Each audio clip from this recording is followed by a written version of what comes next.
Reminds me of a comic softball game on Memorial Day, and I responded with mooing, and nobody expected that. Who expects mooing? I was around people like that in high school. I just know better how to handle people like that now. Somebody's give me a hard time, just throw back. That seems to work just fine. I had to take a little time off from performing. My car broke down. I decided against fixing it up. And sometimes you just got to take time off from the clubs. But it does remind me of my dad helping me out with understanding the importance of cars in a song that he had me listen to when I was in high school.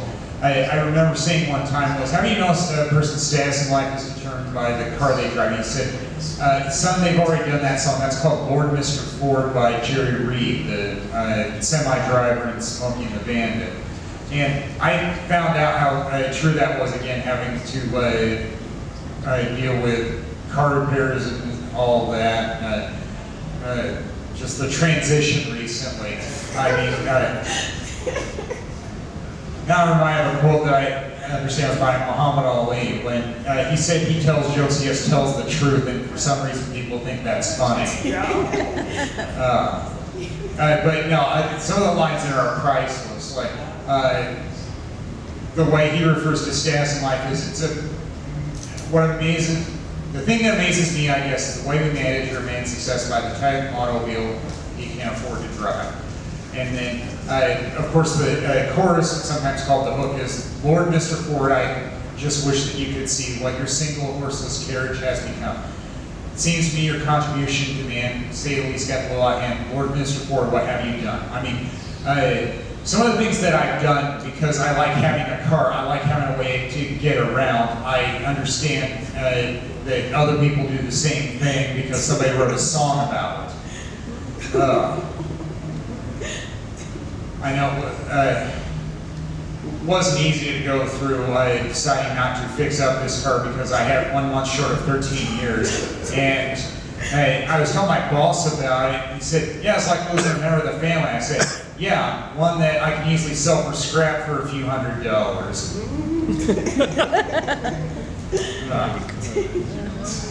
But it was also priceless going through buying a car, which I wanted to avoid for as long as I could because I hate dealing with car salesmen making car payments. But hey, sometimes you've got to do this. And I went over to a place in the East Metro, and no joke, the car salesman's name was Igor, and thankfully I didn't say anything about that because I wanted to stay serious there. I also didn't talk about doing stand-up either because I didn't want to be distracted from, negotiating, getting a good car. And I noticed it was a lot easier to do a test drive when I didn't have the salesman in the car, so that meant I had to sign it out as a rental in order to drive it on the open road, back to my mechanic, and have them check it.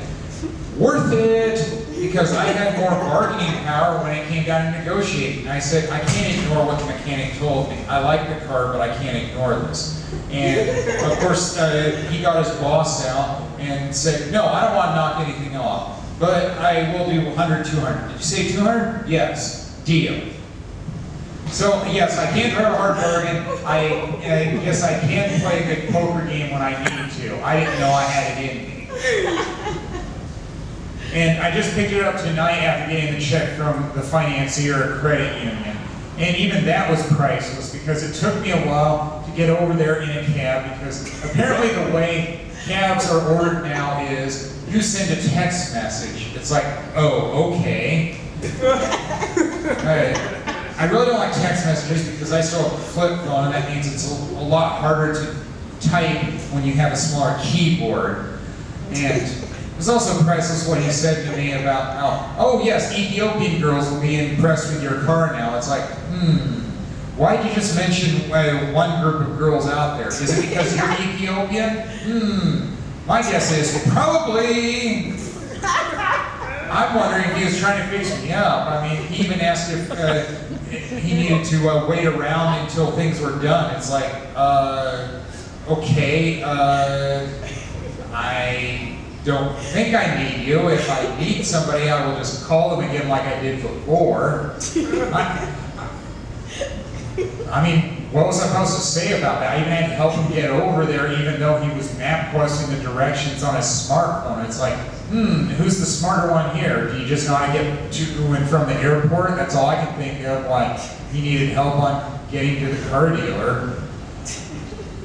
It also meant I took more public transport recently. It was a necessary evil. I take the bus to work, but the rest of the time it's kind of nice having a car where you can leave whenever you want. And of course, after 10 p.m., there aren't as many buses or trains around here either, and I don't like waiting.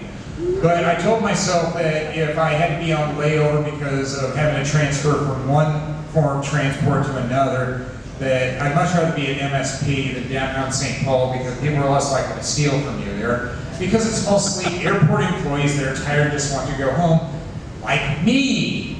And it's kind of hard to go anywhere when you're at the airport anyway, that bus staging area. I mean, you've got a long ways to walk before you even see the road. So, yeah, sometimes it's good to know the demographics and put them in your favor.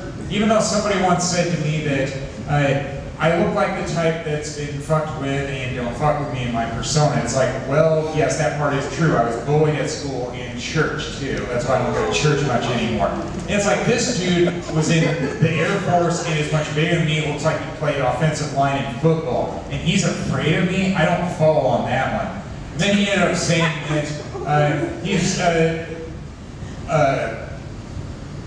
how did he word it?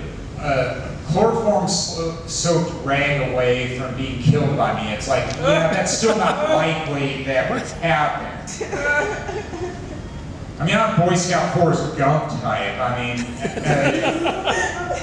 it's just not in me to do that to people, even though people told me before that I look like Jeffrey Dahmer. It's like, no, not even close on that one. Sorry. Well, I think that'll do it for me. Thank you, all been great.